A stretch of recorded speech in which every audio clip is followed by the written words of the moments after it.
이걸 어떻게 그런 웹빌더 사이트로 만들었냐라고 할 정도로 사람 일은 어떻게 될지 모르는 건데 제가 타겟하고 싶어하는 타겟을 또 타겟으로 한 플랫폼들이 정말 많기 때문에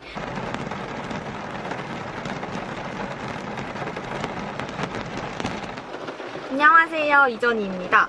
오늘은 주말이고 집에 부모님이 계셔서 또 동생 차에 이렇게 몰래 탑승해 있고요. 저는 지난주에 사업자 등록을 드디어 했고요. 창업을 본격적으로 지금 가열차게 준비를 하고 있는 상태인데요. 그래서 오늘 얘기해볼 점은 예술 플랫폼 창업에 대해서 이야기해보고 싶은데 제가 겪었었던 그리고 지금도 겪고 있는 어려운 점에 대해서 한번 정리를 해서 이야기를 드려보고자 해요. 혹시 예술 분야 창업을 생각하시는 분들이나 플랫폼 창업을 생각하시는 분들은 얘가 아니라 이 사람이 먼저 해봤는데 이런 게 좀 어려운가 보다 하고 참고해주시면 좋을 것 같습니다. 그러면 예술 분야 창업에 대해서 먼저 얘기해볼게요. 일단 참고사항이 얘기 드릴 게 좀 많은데 저는 대학에서 연극영화과 연극 연출을 전공한 사람이고 기본적으로 연극을 좀 좋아하는 마음이 있기 때문에 이 창업을 하기 시작한 것 같은데 창업 아이템이 뭔지 말씀을 드리면 일반인들이 연극이나 뮤지컬이나 무용 이런 예술 분야를 사실 접하기도 어렵고 직접 해보기는 더 어렵잖아요. 우리나라의 그런 교육의 구조상. 그래서 일반인들이 사실 살면서 많이 경험해볼 일이 없는 그런 예술 경험을 제공하고자 하는 예술 플랫폼 창업을 준비 중이고 9월에 런칭을 할 계획이에요. 그래서 8월에 지금 프리 런칭으로 좀 몇 가지를 시도해보고 있는 상황인데요. 암튼 그래서 예술 플랫폼 창업이거든요, 지금. 근데 이걸 하다가 보니 어렵긴 어렵다라는 생각이 많이 들더라고요. 일단 예술 분야라는 것이 많이 아시겠지만 뭔가 돈과는 좀 약간 먼 그런 분야잖아요. 그래서 워낙 비주류이기도 하고 그러니까 엔터 산업이랑은 또 다르게 예술이라는 산업은 돈이 많이 유입이 되는 쪽은 아니더라고요. 그래서 비주류 분야의 창업을 한다는 게 좀 어렵다라는 걸 느꼈고 플랫폼 창업도 워낙 지금 모두가 창업할 때 모두가 지금 플랫폼 창업이거든요, 사실.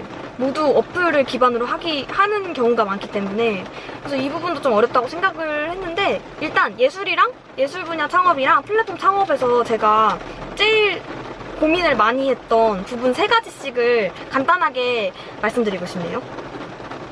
간단하게, 제발. 일단은 예술 분야 창업에서 제가 많이 들었던 것 제일 먼저 말씀드릴 거는 시장 규모인데요. 팔이 너무 아파요. 이것은 예를 들어서 온라인 커머스 시장이나 피트니스 시장 이런 거는 사실 구글에다 쳐도 바로바로 나오거든요. 근데 예술 분야 시장이다.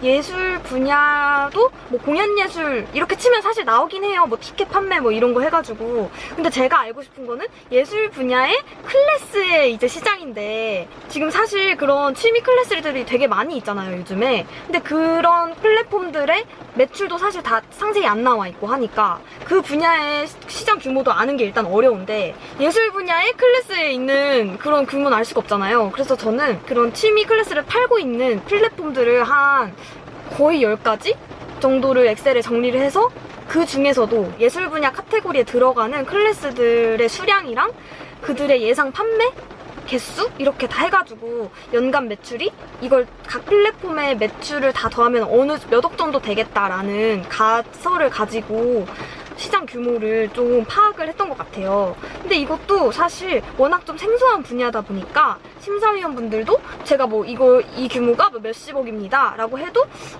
잘 모르겠는데 이러신 반응이 많더라고요. 그래서 이거를 결국에는 이 수요를 증명을 해가지고 잘 되는 걸 보여드리는 수밖에 없나? 라는 생각을 많이 했었던 부분이고요. 그리고 두 번째는 스케일업 부분이에요. 이 스케일업은 어떤 거냐면 이 사업이 잘 됐을 때 이게 급속도로 이 등비 수열의 이 그래프처럼 이렇게 올라갈 수 있느냐를 보거든요. 근데 저의 아이템 같은 경우는 예술 분야의 클래스와 그런 콘텐츠를 판매하겠다라고 했으니까 딱 딱히 얘네가 해외 진출의 그런 꿈도 없는 것 같고 이거를 팔아봤자 얼마나 팔까? 막 이런 질문을 진짜 많이 받았어요. 근데 저 스스로도 아닙니다. 해외 진출하겠습니다. 뭐 이렇게 하기도 지금 뭐 시작하는 단계인데 애매하고 스케일업 같은 경우는 진짜 할 말이 잘 없는 거예요. 일단 이거 속마음으로는 이거 안 해봤는데 잘 되면은 뭐 그때 뭐 어떻게 하겠다고 플랜을 세우겠지. 왜 벌써부터 나한테 물어보는 거지? 막 이렇게 생각을 했는데 어떻게 보면 심사위원들도 자기를 좀 설득해달라 이런 것 같아요. 너희의 그런 사업 아이템이 유망하다는, 이게 잘 됐을 때는 어느 정도의 매출이 나올 것이며 또 어느 정도의 수익률이 나올 것이냐 이거기 때문에 저희도 지금은 답을 찾은 게 일단은 저희 타겟은 서울 지역의 2030 직장인이긴 한데 이게 잘 됐을 때는 뭐 키즈 시장이나 실버 시장으로 확장을 하고 또 잘 됐을 때는 서울에 뭐 몇 개의 거점을 잡아가지고 하고 그게 또 잘 됐을 때는 뭐 전국으로 하고 그게 정말 잘 됐을 때는 해외로 그거를 뭐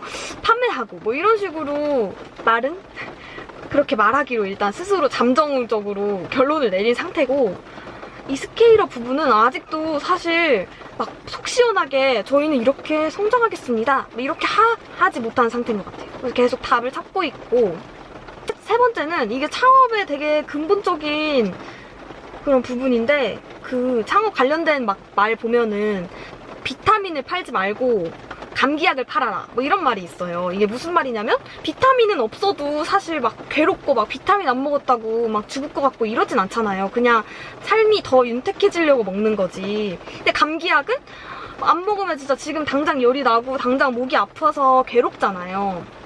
그런 것처럼 사람들이 정말 필요한 걸 팔아라 이거예요. 근데 사실 어떻게 따지고 보면 예술이 없어도 살 수 있잖아요. 그리고 정말 사정이 어려워졌을 때 가장 먼저 소비를 줄이는 부분도 이런 예술이나 뭐 취미나 이런 거이기 때문에 그 부분에서 너희는 대책이 무엇이냐 이렇게 이제 질문을 받았을 때는 예술은 정말 없어서는 안 됩니다 라고 정말 생각하거든요 저는. 근데 그거를 말해도 만약에 그분들이 그 예술이 정말 필요하다는 것을 그게 공감이 안 되는 상황이라면 그래 뭐 너 생각은 그렇겠지 이렇게 되는 거니까 이것도 좀 답답하더라고요. 그래서 이 부분은 지금으로서는 그거를 증명해내는 수밖에 없을 것 같아요. 암튼 그래서 예술 분야 창업을 하면서 제일 어려웠던 세 가지는 이거였고 플랫폼 창업을 하면서 또 어려웠던 거 세 가지가 남아있어요. 플랫폼 창업을 하면서 제가 아이고 팔 먹어야 되겠다. 제가 너무 팔이 아파가지고 플랫폼 창업을 하면서 어려웠던 점 중에 하나는 일단 제일 먼저 근본적으로 저는 연극영화과 나왔다고 했잖아요. 그렇기 때문에 개발 이런 거 전혀 몰랐습니다. 그래서 이거를 예술 클래스나 이런 컨텐츠를 팔고 싶은데 그러려면은 플랫폼이 있어야 되고 플랫폼을 개발해야 될 것 같은데 나는 개발자가 아니고 개발자는 굉장히 그 임금이 비쌉니다. 그래서 저의 뭐 지금으로서 뭐 개발자를 고용해가지고 인건비를 다 줘가면서 할 수 없는 상황이거든요. 저에겐 두 가지 옵션이 있었어요. 일단 기존에 있는 플랫폼에 들어간다. 두 번째는 내 플랫폼을 내가 만든다. 그래서 현재는 두 가지를 다 해보고 있는 상황이고 뭐 기존에 있는 프립이나 타린 같은 곳에 클래스 같은 거를 팔아보는 거죠. 그래서 지금 며칠 전에 한번 프립에 올려본 상황이고 제 플랫폼 같은 경우는 제가 회사를 다닐 때부터 그 막 브이로그 보시면은 보신 분도 계시겠지만 제가 막 머리를 싸매고 막 사이트를 만든다 막 이러는 장면들이 있거든요. 근데 그거는 아임웹이라는 웹 빌더 사이트인데 그게 윅스 같은 거랑 비슷해요. 근데 윅스가 전 안 써봐서 잘 모르겠는데 아임웹을 선택한 이유는 일단 아무것도 모르는 상태인데 아이맵이 좀 쉬워 보였어요. 그래서 선택했는데 사실 결론적으로 쉽지 않아요. 저는 일단 인터넷 쇼핑도 최근에서야 되게 익숙해졌지 막 그런 인터넷 결제하는 것도 좀 머리 아파하는 스타일이었는데 어렵더라고요. 이게 쉽다 했는데 어려워요.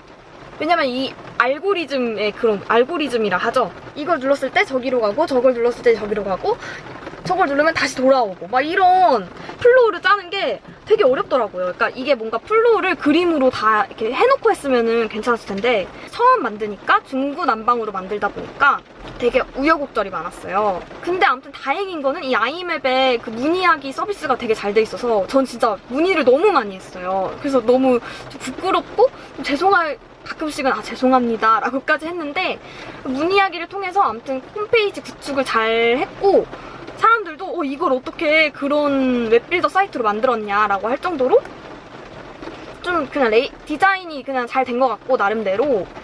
그래서 지금은 도메인 구매랑 SSL이라고 그것도 뭐 구매했거든요.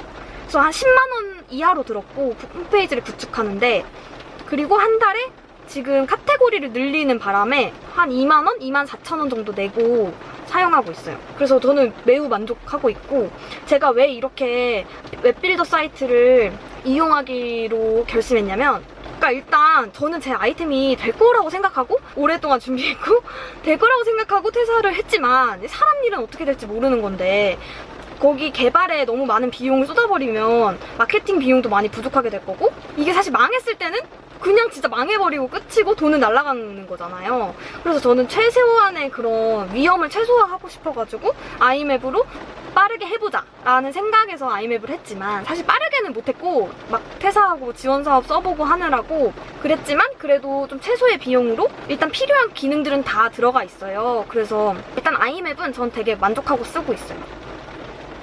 PPL은 전혀 아니고 그냥 저의 개인적인 컴맹의 기준으로서 쉽지는 않지만 돈이 없을 때는 아이맵을 해라 라는 결론에 이르렀습니다. 그리고 두 번째는 유입이에요.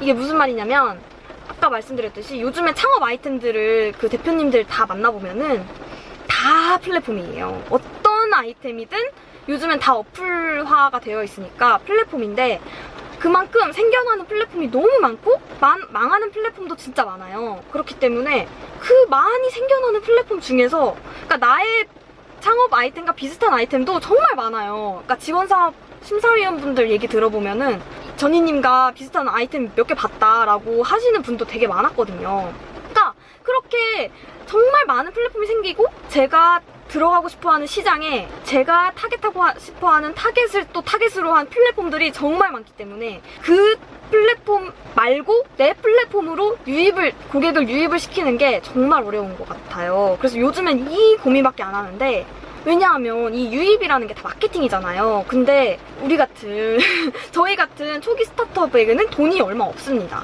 그래서 이거를 어떻게 활용해서 어떻게 최대한 많은 사람을 유입을 시키느냐, 이게 진짜 성패에 물론 콘텐츠 자체가 되게 중요하겠지만 그게 되게 중요할 것 같더라고요.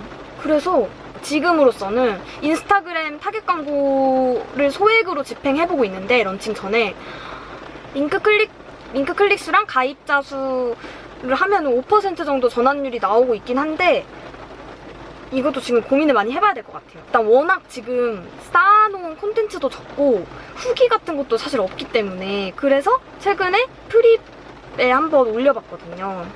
지금 좀 실험을 하는 단계인 것 같고, 아무튼 유입이 진짜 어려워요. 플랫폼은 유입이 어떻게 유입을 시킬지. 그러니까 대행사를 다닐 때는 대기업들이 돈이 많으니까 뭐 블로그 뭐 이벤트도 해보고 뭐 인스타그램에서도 이벤트 하고 막 한 달에 광고비를 뭐 몇백 몇천을 태운다 라고 했을 때는 유입이 되죠, 일단은. 근데 이렇게 돈을 뭐 한 달에 광고비라 해봤자 몇십만 원? 이것도 다 아껴 지원금 받은 것을 아끼고 아껴서 쓰는 거거든요. 그러니까 이게 스타트업 플랫폼 창업을 하는 초기 스타트업은 진짜 유입이 진짜 관건인 것 같아서, 이거에 대한 해답을 효과적인 방법을 아시는 분이 있다면 저에게 꼭 알려주시기 바랍니다. 그리고 플랫폼 창업을 할 때 어려웠던 점, 마지막 세 번째는 뭐냐면 비즈니스 구조를 만드는 건데요. 그러니까 비즈니스 구조는 어떻게 돈을 벌 건지 알려주는 거예요. 그래서 예를 들어 플랫폼 창업은 공급자가 있고, 안돼! 앞에 차가 생겼어요. 바다에 온 것 같네. 그러니까 플랫폼 창업은 보통 수요자랑 공급자가 있으면은 이 플랫폼이 중개를 해서 뭐 이렇게 뭐 서비스를 팔 수 있게 중개해주고 뭐 수수료를 받겠다, 이런 거를 많이 쓰고, 또 이 플랫폼이 있으니 여기에 뭐 광고가 붙을 것 아니냐, 그럼 광고비를 수익으로 하겠다, 라는 그러니까 뭔가 이게 상상의 나래를 펼치시는 분들이 많은데요. 근데 이 수수료 장사로는 수익성을 내서 탄탄하게 성장해 나가기가 약간 어려운 느낌인 것 같더라고요. 그리고 더더욱 광고를 붙여서 이 광고 수익으로 회사를 운영해 나가겠다라는 거는 좀 현실성이 떨어지는 게 이 광고 단가가 정말 싸요. 그렇기 때문에 그렇게 초반에 그렇게 생각하실 수 있는데 이게 현실성이 많이 부족하다. 그래서 저의 창업 같은 경우에는 수수료 형태는 아니고 저는 예술 클래스를 판매할 것인데 이 예술 클래스를 판매함으로써 그냥 이 상품을 판매하는 거죠. 어떻게 보면. 그럼으로써 예술 클래스에 진행을 해주시는 예술가분들께 일정 수준의 돈을 드리고 그래서 약간의 안정성을 확보할 수 있게 해드리고 이 고객들에게는 느껴보지 못한 그런 예술의 재미와 그런 거를 전달하겠다. 이것이 저의 목표인데 이것도 사실 저는 심사위원분들이 되게 많이 지적을 하시는 게 안 맞는다. 수익성이 이게 안 될 것 같다라는 피드백을 많이 받은 상태이거든요.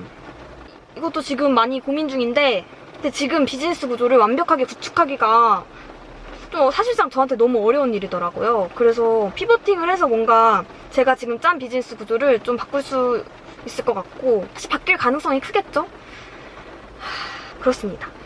아무튼 오늘은 여기까지 말을 해보고 작년 겨울부터 짬짬이 만든 좀 오래 만들긴 했지만 계속 바뀌느라고 홈페이지를 링크를 걸어드릴 테니 궁금하신 분들은 한번 봐주시면 좋을 것 같고 예술 창업이나 플랫폼 창업에 대해서 좀 궁금하신 점이 있거나 아니면 저한테 조언을 해주실 분들이 계시다면 댓글로 남겨주시면 너무 감사할 것 같아요. 앞으로는 좀 영상을 편집이 좀 안 되더라도 많이 올릴 수 있도록 하겠습니다. 아무튼 오늘 긴 영상을 봐주셔서 감사드리고 또 조만간 소식을 보고 드리겠습니다. 그러면 오늘 좋은 주말 보내세요. 안녕!